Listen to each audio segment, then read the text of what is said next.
Narodil jsem se do bídy a chudoby jako jedno z 12 dětí. Naše rodina byla tak chudá, že jsme nějaký čas přežívali v odstaveném vagónu. 4 z mých sourozenců zemřeli ještě jako děti. Od malička mě otec učil krást, abychom měli co do úst. Kdo by ve mně hledal sériového vraha? Byl jsem tichý, nenápadný, pracovitý muž. Ale za touto maskou se skrývala temná stránka, kterou jsem nedokázal ovládnout. Celý život jsem toužil pomoci a síle, kterou jsem jako malý, slabý muž nikdy neměl. Když jsem poprvé držel v ruce zbraň, cítil jsem se konečně silný. A když jsem poprvé okusil rozkoš ze zabíjení, nemohl jsem přestat. 7 let jsem terorizoval severní Čechy. 7 nevinných životů jsem ukončil vlastní rukou. Desítky dalších jsem navždy poznamenal. Policie po mně marně pátrala, zatímco já dál chodil do práce a žil zdánlivě normální život. Nikdo netušil, jaká bestie se ve mně skrývá. Jmenuji se Václav Mrázek a tohle je můj příběh. Příběh jednoho z nejhorších sériových vrahů v historii Československa. Příběh o temných touhách, které se vymkly kontrole, a o démonech, které jsem nedokázal zkrotit. Narodil jsem se jako jedno z 12 dětí do velmi chudých poměrů. Naše rodina dokonce nějaký čas obývala odstavený vagón. 4 z mých sourozenců zemřeli v dětství. Školní docházku jsem ukončil v 5. třídě obecné školy.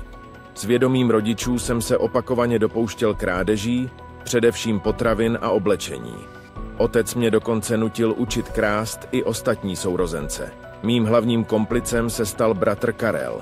Za jednu krádež jsem už v roce 1941 dostal podmínku. Za další jsem byl později potrestán odnětím svobody na 18 měsíců. Byl jsem vždycky tichý a pro mnohé možná až nudný člověk. Nepil jsem, nekouřil a karban mě nikdy nelákal. V chomutovských válcovnách trup jsem se díky své pracovitosti a svědomitosti vypracoval až na předáka. Moje záliby byly opravdu skromné, což bylo částečně způsobeno i mou šetrností. Rád jsem chodil na fotbalová a hokejová utkání a miloval jsem projížďky na kole. Právě při těchto výletech jsem často nacházel své oběti. Toužil jsem se stát členem policejního sboru nebo vojákem, ale kvůli mé malé postavě se mi to nikdy nepodařilo. Tak jsem se alespoň v roce 1946 přihlásil jako ozbrojený doprovod humanitárního konvoje do Rumunska a Bulharska. Během služby jsme stříleli z jedoucího vlaku na vše živé, co jsme viděli. Držení zbraněmi, jinak subtilnímu, dodávalo pocit převahy nad ostatními. Zážitky z cest jsem si později v mysli přehrával pro vlastní potěšení. Vojáci humanitární pomoc postupně rozkradli a dále rozdávali výměnou za, mimo jiné, sexuální služby všeho druhu. Byl jsem tak svědkem a přímým účastníkem mnoha neobvyklých sexuálních praktik. Myšlenka na použití násilí při sexuálním aktu mě zřejmě napadla díky časté četbě pornografické literatury a zážitkům z orgií. V té době jsem začal také se ženami. Se ženami jsem zde denně. Někdy jsem zvládl i 4 soulož noc, většinou s mladými dívkami. Od vojáků jsem se dostal k četbě o sprostých věcech, která mě silně vzrušovala. Takovou literaturu jsem později vyhledával i v Čechách. Představoval jsem si, že jsem na místě muže, který vykonává na ženě nějaké násilí, třeba bičíkem, aby se mu podvolila. V běžném kontaktu jsem se vůči ženám choval zdrženlivě a ostýchavě. Dlouho jsem otálel s mileneckým polibkem i se vším ostatním. Jedna z mých družek se mnou udržovala kontakt mezi lety 1951 až 1954 a považovala mě za impotentního. Nebylo mi ještě ani 30 let, přesto mi stačil partnerský sex méně než jednou měsíčně. Jak však dále uslyšíte, nejednalo se o můj nezájem o sexuální oblast jako takovou. Dokonce jsem i několikrát denně. Pouze jsem neměl zájem o klasický sex bez sadistických aktivit. Postupně se u mě začaly projevovat různé deviace. Za účelem sexuálního styku jsem se dokonce pokusil vloupat do márnice. Největší vzrušení mi přinášel pocit znehybnění oběti. Připustil jsem, že okamžik, kdy se moje oběť po výstřelu zhroutila na zem, mě vzrušoval víc než samotná Přesto jsem měl několik normálních vztahů a ženy mě popisovaly jako průměrného milence a slabocha. Odpuzoval jsem je svou přehnanou šetrností pramenící z chudoby, kterou jsem prožil v dětství. Měl jsem několik dětí a po značnou část svého vražedného období jsem žil se stálou partnerkou. Během procházek v okolí Chomutova jsem často potkával osamělé mladé ženy. Při těchto setkáních jsem vždy cítil nutkání je sexuálně napadnout. Bylo to tak silné, že mi způsobovalo intenzivní bolest hlavy. Tak jsem přišel na myšlenku použít násilí k dosažení sexuálního styku. První vraždu jsem spáchal 22. srpna 1951. 3 ranami klackem jsem ubil 15letou Hanu, když pásla krávy u lesa. Tělo jsem odtáhl na méně exponované místo a vykonal na něm soud. Tato vražda nebyla až do mého doznání s ostatními spojována. 16. září jsem zastřelil 3 ranami z pistole 32letou Bronislavu na cestě mezi Jirkovem a Kyjicemi. Tělo jsem odtáhl přes náhon k potoku, kde jsem s ním soudil a poté jej vtáhl do vody. Hlasitost výstřelů mě vystrašila. Na příští akci jsem si proto raději vzal nůž. Další 2 dívky však útok i přes vážná zranění přežily. V prvním případě se nůž zastavil o čelist napadené, v druhém utrpěla dívka 18 bodných ran povrchního charakteru. Malá hloubka ran, můj nízký vzrůst a tenký hlas vedli k domněnce, že útočníkem mohla být i žena. 1. června 1952 jsem procházel okolo hostince, kde se právě konala taneční zábava. Pohled oknem na tančící dívky mě vzrušil a proto jsem se rozhodl provést další útok. Před hospodou jsem ukradl kolo, na kterém jsem se poté pohyboval po okolí a hledal potenciální oběť. 2krát jsem minul 19letou Elenu. Při našem 3. setkání jsem jí vystřelil na hlavu. Kulka prolétla pouze límcem kabátu a vlasy. Překvapená Elena se sehnula a druhá kulka jí prostřelila kabát na zádech. Přistoupil jsem blíž, ale poslední kulka se zasekla v hlavni. Během výstřelů jsem a tak jsem o dívku ztratil zájem. Ta otvory po střelách objevila v kabátě až druhý den. Původně si myslela, že po ní nějaký mladík střílí poplašnou pistolí. Na místo nočního přepadení se vrátila a podle stop potažení těžkého předmětu Vojtěškou objevila tělo 16leté Marie, kterou jsem zastřelil hodinu po našem setkání, když čekala na svého přítele. Ten odvezl společnou známou na motorce domů a slíbil, že se pro Marii co nejdříve vrátí. Dívka se vydala směrem k lokalitě zvané Na Seníku, ale brzy narazila na mě jedoucího na kole. 1 ranou jsem jí zastřelil. Od těla jsem odjel o několik metrů dál, abych se přesvědčil, že výstřelem nikoho nepřivolám. Poté jsem se k tělu vrátil, odtáhl ho mimo cestu k transformátoru a nožem rozřezal šaty. Poté jsem na něm vykonal hlavu jsem přikryl zbytky oděvů a na tělo položil boty, které nesla Marie v ruce. 4. obětí se 14. července 1954 stala 16letá studentka Jiřina, která šla do lesa nasekat trávu a měla se zde setkat se svým přítelem. Na místo však dorazila pozdě a tak ho nezastihla.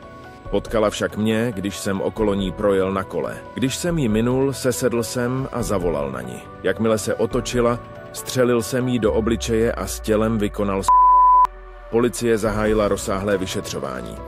5. a 6. obětí se stala milenecká dvojice, a to 19letá Libuše a 26letý Karel. Narazil jsem na ně při pěším výletu 9. srpna 1955 na silnici mezi Chomutovem a Březencem. Karla jsem zastřelil 3 ranami, okradl a odklidil do příkopu, kde jeho tělo zaházel porostem z okolí. Libuše pouze předstírala smrt. Když si myslela, že jsem už odešel, postavila se a snažila se utéct. Všiml jsem si jí, 1 ranou do zad jí zbil a potom odtáhl do pole, kde na těle vykonal soud.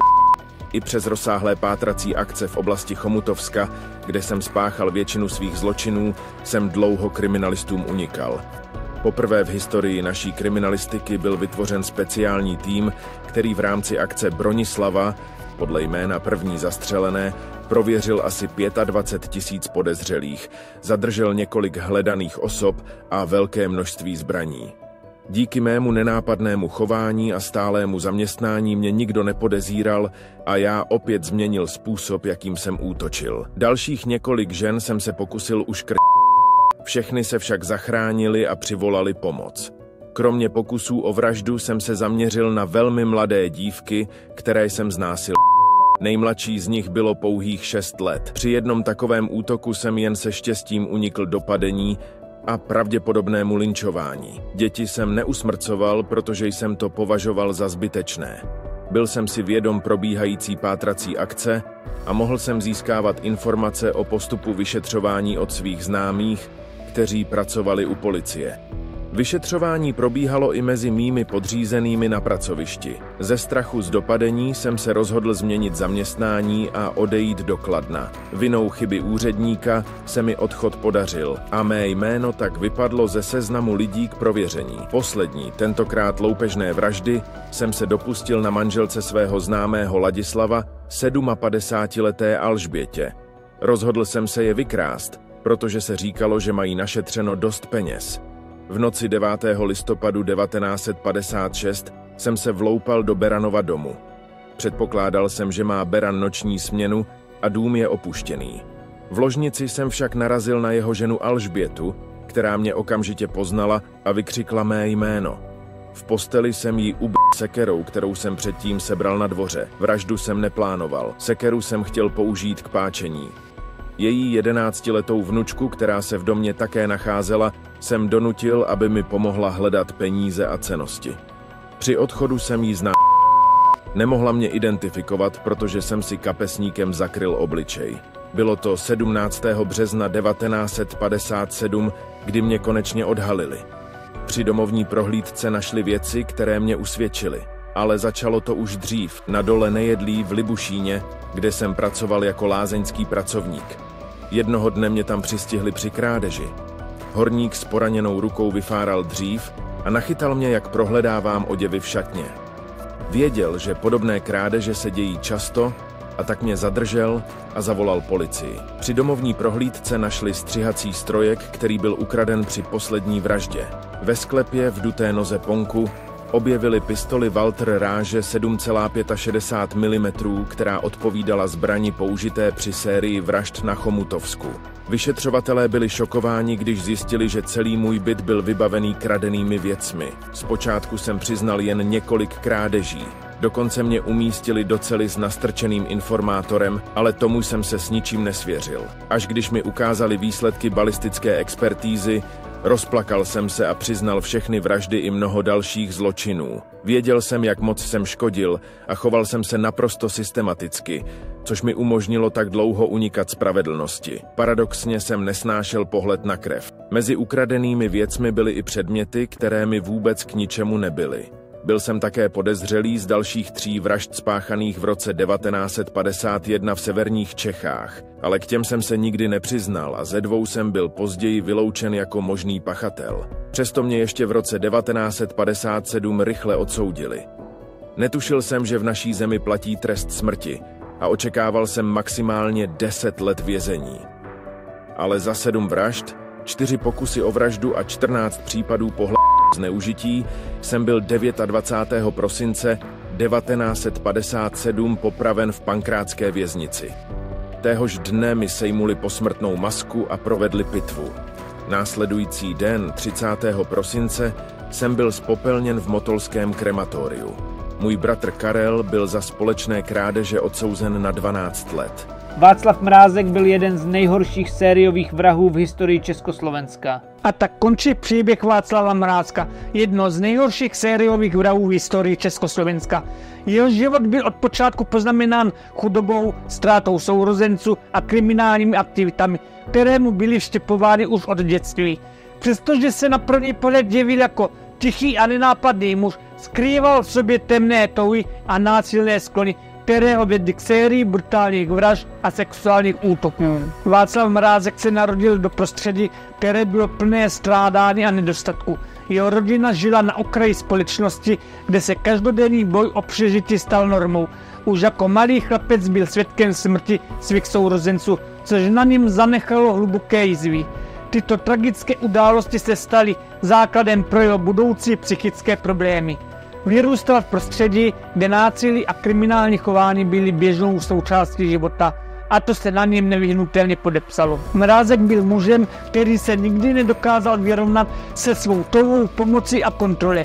Jeho činy byly motivovány nejen sexuálními deviacemi, ale také hlubokým pocitem méněcennosti a frustracemi. Držení zbraně a násilí mu poskytovali pocit převahy, který mu v běžném životě chyběl. Tento pocit moci a kontroly byl pro něj jako droga, která ho poháněla k dalším a dalším zločinům. Jeho oběti byly často bezbrané ženy, které se staly terčem jeho brutálních útoků. Jeho příběh je varováním před tím, jak mohou neřešené psychické problémy a traumatické zážitky z dětství vést k neuvěřitelně destruktivnímu chování. Mrázkovy činy jsou neomluvitelné a zaslouží si jednoznačné odsouzení. Jeho život a zločiny nám připomínají, jak důležité je včasné rozpoznání a léčba psychických problémů, aby se předešlo podobným tragédiím. Jeho příběh je také důkazem toho, jak může společnost selhat, když nedokáže poskytnout potřebnou pomoc těm, kteří ji nejvíce potřebují. Václav Mrázek byl nakonec dopaden a spravedlnost ho dostihla. Byl odsouzen k trestu smrti a popraven. Jeho příběh by měl sloužit jako memento pro nás všechny, abychom nezapomínali na oběti jeho zločinu a aby se podobné hrůzy už nikdy neopakovaly. Jeho život a činy jsou temnou kapitolou v historii Československa, která by měla být připomínána jako varování před tím, kam může vést zanedbání psychického zdraví a nedostatek empatie a podpory. Václav Mrázek je dnes vnímán jako symbol zla a násilí, ale jeho příběh by měl být také připomínkou toho, jak důležité je pečovat o psychické zdraví a poskytovat podporu těm, kteří ji potřebují. Jeho život a činy jsou varováním před tím, jak mohou neřešené problémy vést k neuvěřitelně destruktivnímu chování. Je to příběh, který by měl být připomínán, aby se podobné tragédie už nikdy neopakovaly. Pokud tě dnešní příběh zaujal a dovedl tě až do konce, chtěl bych ti poděkovat za tvůj čas a zájem. Byl bych rád, kdyby zanechal like s komentářem a svým názorem na dnešní videjko. Pokud má zájem o další skutečné příběhy, rozhodně se podívej na ten minulý. Věřím, že tě zaujme stejně jako tento. Tak se tedy mějte a budu se brzy těšit u dalšího videjka. A hlavně se zapomeňte množit a mějte se rádi.